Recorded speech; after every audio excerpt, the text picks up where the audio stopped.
Hello everyone, welcome back to Ninja Prep. तो आज का जो सेट है इलेक्ट्रॉनिक्स का, उसके अंदर हम डिस्कस करेंगे ऑसिलेटर के क्वेश्चंस। तो ऑसिलेटर के जो क्वेश्चंस है वो वन लाइनर टाइप के क्वेश्चंस होते हैं, जिन्हें कि हम इजीली सॉल्व कर सकते हैं। तो चलिए स्टार्ट करते हैं ऑसिलेटर के क्वेश्चंस। तो देखो, क्वेश्चन नंबर फर्स्ट जो है उसमें हमें बोला गया है ऑसिलेटर कन्वर्ट्स। एक ऑसिलेटर जो है वो पॉजिटिव फीडबैक एम्पलीफायर है। बेसिकली फीडबैक जो एम्पलीफायर है उसको पॉजिटिव फीडबैक के साथ जोड़ा जाता है तो वो ऑसिलेटर बन जाता है। Oscillator is not a energy producing device. ये एनर्जी को प्रोड्यूस नहीं करता, ये सस्टेनेबल जो ऑसिलेशंस है वो प्रोवाइड कराता है। और इसमें ये क्या करता है, डीसी पावर को किस में कन्वर्ट करता है, एसी में, है ना। डीसी पावर को किस में कन्वर्ट करता है, ये एसी में कन्वर्ट करने के काम। तो इसका जो राइट ऑप्शन आएगा वो क्या आएगा, बी आएगा। Next question. आगे कंटिन्यू करें उसके पहले मैं आपको इन्फॉर्म करना चाहूंगा कि विजेता बैच स्टार्ट हो रहा है 5 अगस्त 2024 से। इस बैच में आपको आईआईटी जैम और सीयूईटी पीजी 2025 दोनों एग्जाम को ध्यान में रखते हुए प्रिपरेशन कराई जाएगी। फिजिक्स के लिए ये बैच रहेगा। इस बैच में आपको लाइव क्लास के साथ साथ रिकॉर्डेड क्लास भी अवेलेबल होंगी, यानी कि एक क्लास आपकी लाइव चलेगी, एक क्लास रिकॉर्डेड रहेगी, ताकि आपका जो कोर्स है वो टाइमली कंप्लीट हो जाए। और बाकी बैचेस की तरह इस बैच में भी आपको बहुत सारे क्वेश्चंस मिलेंगे प्रैक्टिस के लिए भी, और मैं खुद भी करवाता ही हूँ। साथ में आपको टेस्ट सीरीज भी दोनों एग्जाम्स की इसमें अवेलेबल रहेगी। बाकी पूरी डिटेल के लिए आप ऐप पर जाके इस बैच की जो डिटेल्स हैं वो चेक कर सकते हैं। मिलते हैं बैच के अंदर। इसके अलावा अगर आपको अलग से बैच ज्वाइन करना है सीयूईटी पीजी के लिए, तो उसके लिए आप मंजिल बैच ज्वाइन कर सकते हैं। और अगर आपको सिर्फ जैम के लिए प्रिपेयर करना है तो उसके लिए आप आईआईटी जैम का जो लक्ष्य बैच है उसे ज्वाइन कर सकते हैं। और अगर आपको मेरे साथ जुड़ना है तो आप टेलीग्राम जो चैनल है मेरा, जो टेलीग्राम ग्रुप है, उसे आप ज्वाइन कर सकते हैं। कपिल गोयल फिजिक्स नाम से आप टेलीग्राम पर सर्च करेंगे तो वहां पर आपको चैनल मिल जाएगा। साथ ही साथ लिंक जो है इसका वो डिस्क्रिप्शन में भी आपको मिल जाएगा। तो चलिए वापस चलते हैं वीडियो की तरफ। In an LC transistor oscillator the active device. देखो, एलसी ट्रांजिस्टर ऑसिलेटर जो होता है वो उसको हम बोलते हैं टैंक सर्किट भी बोलते हैं। जो एलसी ट्रांजिस्टर ऑसिलेटर है, यहाँ लगा होता है इंडक्टर और ये लगा होता है कैपेसिटर। ये सी हो गया, ये एल हो गया, तो इसको हम टैंक सर्किट भी कहते हैं, टैंक सर्किट। और ये एलसी ऑसिलेशन ऑसिलेटर भी यही है। तो इसमें क्या होता है कि इनिशियली जब कैपेसिटर को जब कनेक्ट करते हैं इससे इंडक्टर से, तो कैपेसिटर डिस्चार्ज होता है।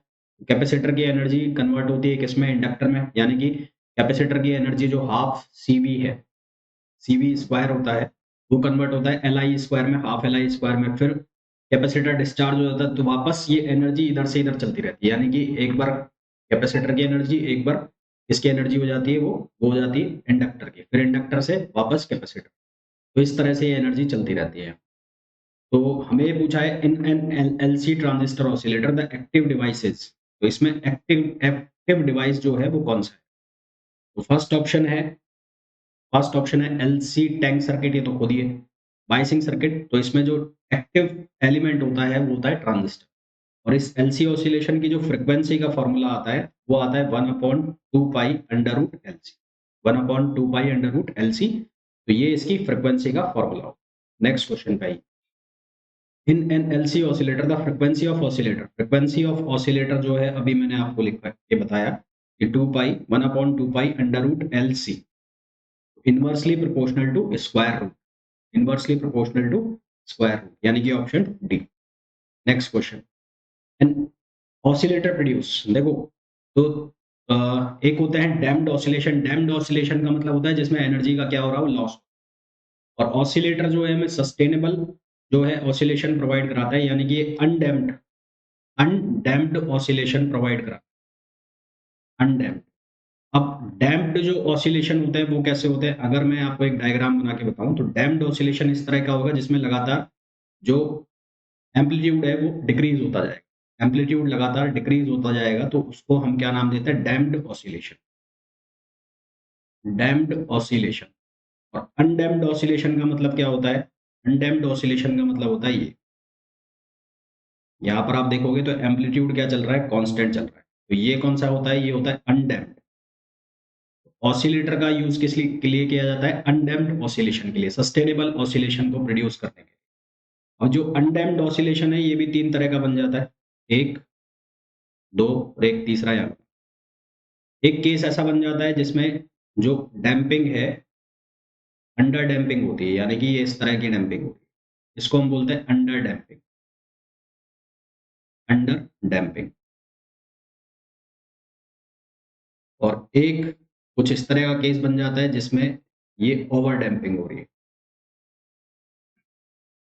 इसको बोलते हैं ओवर डैम्पिंग। और एक ये वाला केस जो है, जो मैंने बताया अनडैम्प्ड, तो यहां पर एक क्राइटेरिया होता है जिसको बोलते हैं बर्क हुसैन क्राइटेरिया। बर्क हुसैन क्राइटेरिया। ये किसके लिए होता है? अनडैम्प्ड ऑसिलेशन के लिए होता है। ये क्राइटेरिया क्या होता है? ये ए बीटा इक्वल्स टू 1, या इसको आप ऐसे भी लिख सकते हो एम वी, है ना। एम वी बीटा जो होता है वो होता है फीडबैक फ्रैक्शन। बीटा जो होता है यहाँ पर वो होता है फीडबैक फ्रैक्शन। और ए का मतलब होता है वोल्टेज गेन विदाउट एम्पलीफायर। ए जो है उसका मतलब होता है voltage gain without amplifier, without amplifier. और बीटा जो है उसका मतलब होता है feedback fraction. Feedback fraction, feedback fraction का मतलब क्या होता है? इसका मतलब है feedback voltage on output voltage. तो बर्क हुसैन क्राइटेरिया जो है अनडैम्प्ड ऑसिलेशन के लिए होता है। इसके लिए ए बीटा की वैल्यू कितनी होती है? 1। अगर मैं बात करूं अंडर डैम्पिंग की तो उसके लिए होता है ए बीटा लेस देन 1। और अगर मैं ओवर डैम्पिंग की बात करूं तो इसके लिए होता है a beta greater than 1। Practical purpose के लिए ये हो गया आइडियल केस, ये हो गया आइडियल। आइडियली केस जो है वो पॉसिबल नहीं होते, तो प्रैक्टिकली जो केस होता है वो होता है ए बीटा लेस देन 1। ये प्रैक्टिकल केस होता है, प्रैक्टिकल। ठीक है। फिर हमें तो यहाँ पूछा है कि ऑसिलेटर जो है वो किस काम आता है, तो वो किस काम आता है? अनडैम्प्ड ऑसिलेशन प्रोड्यूस करने के काम। नेक्स्ट क्वेश्चन पे आइए। Hartley oscillator. अब दो तरह के ऑसिलेटर आप पढ़ोगे, एक पढ़ोगे कॉलपिट और एक पढ़ोगे हार्टले। हार्टले, हार्टले, वापस लिखता हूँ। Hartley oscillator, Hartley oscillator. तो हार्टले ऑसिलेटर और कॉलपिट ऑसिलेटर में क्या फर्क होता है कि यहाँ मैं कुछ एक सर्किट बना के दिखाता हूँ आपको। ये सर्किट मैंने बना दिया,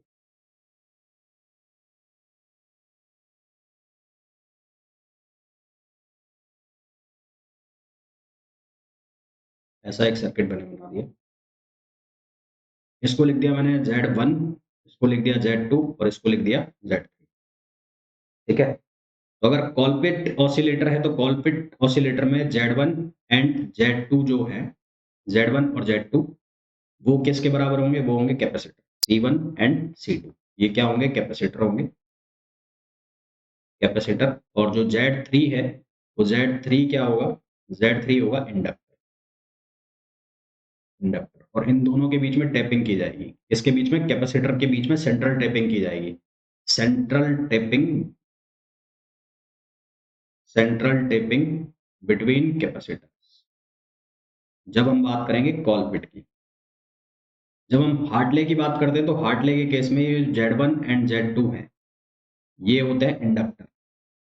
हार्टले के केस में Z1 Z2 होते हैं इंडक्टर, और जो Z3 है वो होता है कैपेसिटर, वो होता है कैपेसिटर। यहाँ पर जो सेंट्रल टेपिंग होती है, सेंट्रल टेपिंग, वो किसके बीच में की जाती है? वो की जाती है इंडक्टर्स के बीच। Central tapping between inductors. और जो हार्टले है उसका यूज किया जाता है रेडियो रिसीवर में, है ना। रेडियो रिसीवर के फॉर्म में हार्टले ऑसिलेटर का यूज किया जाता है। इसके अलावा क्वेश्चन ये भी बन जाता है कि हार्टले में किस किस का कॉम्बिनेशन होता है, और जो कॉलपिट है उसमें किस किस का कॉम्बिनेशन। तो ये आप ध्यान रखना। नेक्स्ट क्वेश्चन का, in a phase shift oscillator we use RC section. Phase shift oscillator जो है, फेज शिफ्ट, इसके अंदर हम 3 आरसी सेक्शन यूज करते हैं। टोटल जो फेज शिफ्ट होता है, टोटल फेज शिफ्ट वो होता है 180 डिग्री का। टोटल फेज शिफ्ट जो होता है वो होता है 180 डिग्री का। क्योंकि 3 आरसी हैं तो एक आरसी से जो फेज शिफ्ट होता है वो होता है 60 डिग्री का। एक आरसी से फेज शिफ्ट होता है कितने का? 60 डिग्री का। अब जो आरसी जो शिफ्ट ऑसिलेटर है, इनको हम प्रेफर करते हैं एलसी के ऊपर, क्योंकि एलसी से जो हमारे पास वेव फॉर्म आता है वो पुअर वेव फॉर्म आता है और जो फ्रिक्वेंसी है वो भी इनस्टेबल होती है। ठीक है? जब frequency from LC oscillators is poor, unstable, is unstable